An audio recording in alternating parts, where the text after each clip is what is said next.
Dunia yote na kila kitu unachokiona, iwe ni chupa ya maji, kiwe ni kiti, kiwe ni kiatu chako au mti, hivi vyote ni mkusanyiko wa chembechembe ndogo ndogo 118.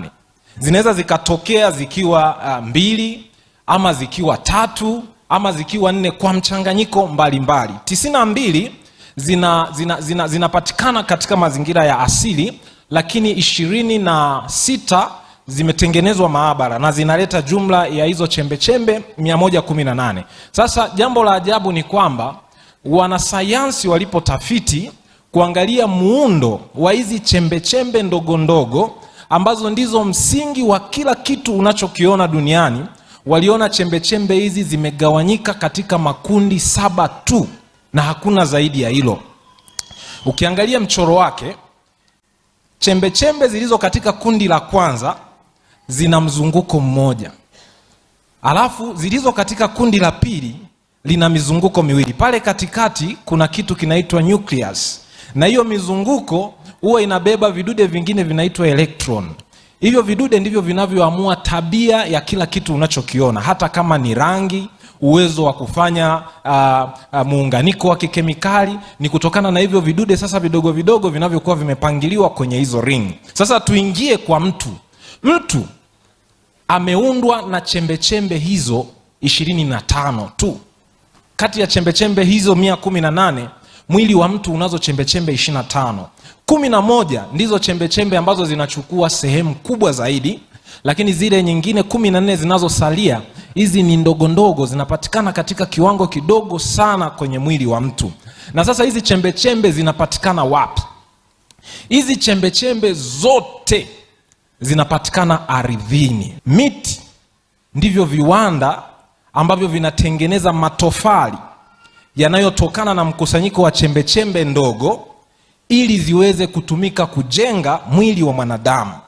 Kwa hiyo miti inakusanya carbon, inakusanya nitrogen, inakusanya oxygen na inatengeneza mkusanyiko wa chembechembe ambao ndio sasa tukija kwenye chakula tunaita protein, tunaita carbohydrate, tunaita fat. Sasa hizi zinapoingia kwenye mwili wa mtu tumboni mwa mama, hizi ndizo zinazoenda. Sasa kazi ya mama ni kuanza kuorganize zile tissue organ, kwamba moyo uende wapi, kupitia taarifa zilizohifadhiwa kwenye mbegu zile ambazo zinapokutana zinatengeneza mtu. Kwa hiyo zile mbegu kazi yake ni kutupatia script ambayo itaongoza mkusanyiko wa hizi chembechembe ndogo ndogo ndani ya tumbo la mama ili mtoto afanyike, na hizi zote zinatoka ardhini. Kwa hiyo si Adamu tu aliyeumbwa na udongo, hata sisi tuliokaa hapa tumetoka kwenye udongo. Sasa sayansi inauelezeaje mwili? Sayansi inauelezea mwili kama umbo la nje tu la kiumbe linaloonekana, ambalo linaundwa na viungo mbalimbali, linalomsaidia kiumbe kuishi na kuingiliana na ulimwengu unaoonekana. Katika ulimwengu unaoonekana ndipo kiumbe au mwili wa kiumbe hupata mahitaji ya msingi yanayowezesha kuishi pamoja na hifadhi. Mahitaji haya ni kama hewa, chakula, maji, mwanga na kadhalika.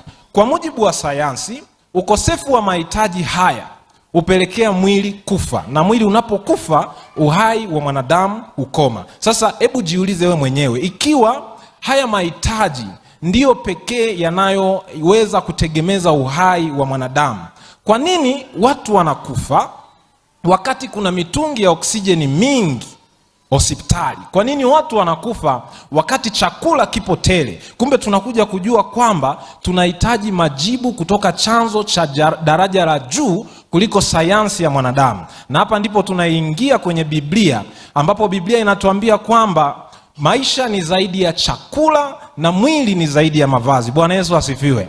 Kwa hiyo ili uweze kuwa na uwezo wa kuenenda vizuri katika mwili, lazima ujue hicho ambacho ni zaidi ya chakula na ni zaidi ya mavazi ya mwili. Na Biblia inatuambia Wakorintho wa kwanza 15:47 kwamba mtu wa kwanza aliumbwa kwa udongo kutoka ardhini. Sasa hapa kuna siri kubwa sana.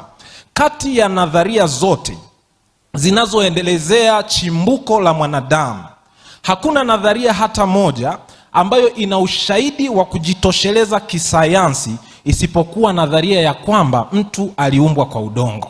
Kwa sababu mwili wa mwanadamu ulipopelekwa maabara, ulipochunguzwa, ikaonekana kila chembe chembe inayounda mwili wa mwanadamu inatoka ardhini kama tulivyoona hapo mwanzo. Lakini hii inafichwa ili kupunguza uwezekano wa watu kuiamini Biblia. Sasa ndiyo maana zikaletwa dhana za uibukaji na zikaletwa dhana za mlipuko. Mwili wa Adam ulipokamilikwa kuumbwa, oksijeni ilikuwepo, lakini haikuweza kumfanya hawe hai. Ni mpaka Mungu alipofanya kitu fulani.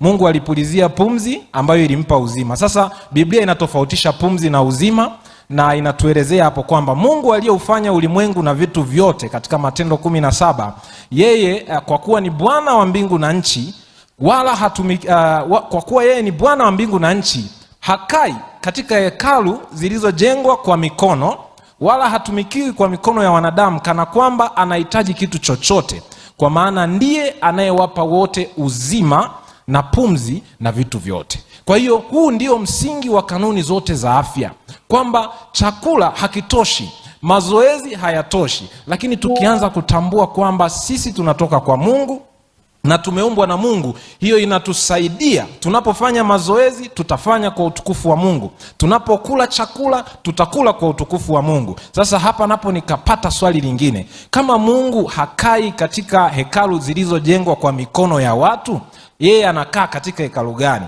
Nikatafakari, nikajua bila shaka hili litakuwa ni hekalu ambalo amelifanya yeye mwenyewe kwa mikono yake. Na Biblia inatuambia, hamjui ya kuwa mwili wenu ni hekalu la nani? La Roho Mtakatifu aliye ndani yenu, mliyepewa na nani? Na Mungu, na wala ninyi si mali yenu wenyewe. Ukiona fungu limerudiwa kwenye Biblia, ujue hili jambo ni la msingi na linasisitizwa ili mwanadamu akumbuke. Petro wa kwanza 2:5 anasema, ninyi nanyi kama mawe yaliyo hai mmejengwa na nani? Na Mungu. Bwana Yesu asifiwe. Ili muwe nyumba ya Roho. Kwa hiyo ninaposema mtu ni zaidi ya mwili, hapa ndipo ninakuja kwenye kiini cha somo langu, kwamba mtu ni nyumba ya Roho. Kwa hiyo sharti upatane na Roho Mtakatifu ili uweze kuishi katika maisha yenye afya bora. Roho ni mamlaka ya juu kuliko mwili, na ndio inayotawala mwili na kuupa uzima. Yesu mwenyewe alisema, roho ndiyo itiayo uzima, mwili haufanyi nini? Haufai kitu. Na tunaambiwa mpenzi, na kuomba ufanikiwe katika mambo yote na kuwa na afya yako kama roho yako ifanya nini? Maana yake huwezi kuwa na afya, yaani afya yako itafanana na roho yako. Kwa hiyo kama ni kuwa na afya kama roho inavyofanikiwa, maana yake roho ikifanikiwa ndivyo unakuwa na nini? Kwa hiyo kanuni ya kwanza ni kumtambua Mungu kama mmiliki wetu, na ni kumtegemea Mungu kwa kila tunachokifanya. Hata vile tunavyodhani ndivyo vinavyotupatia uzima, kama chakula, kama maji, kama hewa safi na kama mazoezi. Tafsiri ya Shirika la Afya Duniani kuhusu afya inasema kwamba afya ni ulinganifu wa kimwili, kiakili na kijamii. Lakini tafiti nyingi zilizofuata zilionyesha kuna athari za kiafya zinazotokana na hali ya kiroho ya mtu. Na ndipo jarida la Medical News Today likachapisha kwamba afya ya kiroho pia ni msingi wa kumfanya mtu aweze kuwa na ustawi mzuri katika afya yake. Kwa hiyo mimi nakwambia, afya ni ukamilifu kiroho kwanza, ndipo itakuja kimwili, itakuja kiakili na itakuja kijamii. Kanuni zote za afya sharti zikubaliane na kile alichosema Mungu, kwani miili hii si mali yetu wenyewe, na Mungu ndiye anayemiliki uhai wetu.